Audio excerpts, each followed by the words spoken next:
Pastërtia është prej besimit.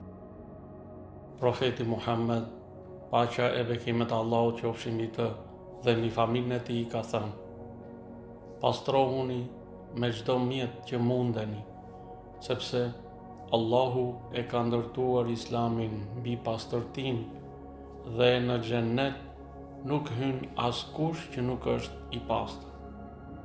Ky hadith përcjell një mesazh të thellë shpirtëror, fetar dhe moral mbi rëndësinë e pastërtisë në Islam.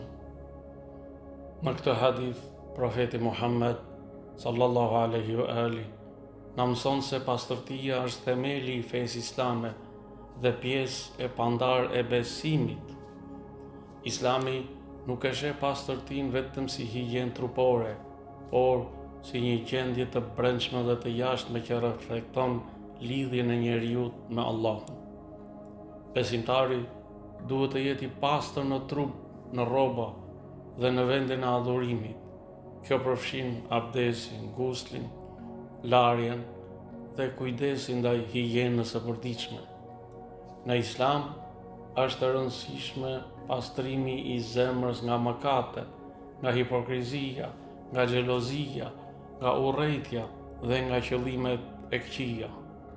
Profeti në këtë thënie na tregon se vetë Islami është ndërtuar mbi pastërtinë, kështu që një besimtar që synon afrimin me Allahun duhet të jetë i pastër në çdo aspekt të jetës. Ai që ruan pastërtinë përgatitet për hyrjen në xhennet, sepse xhenneti është vendi i pastërtisë absolute.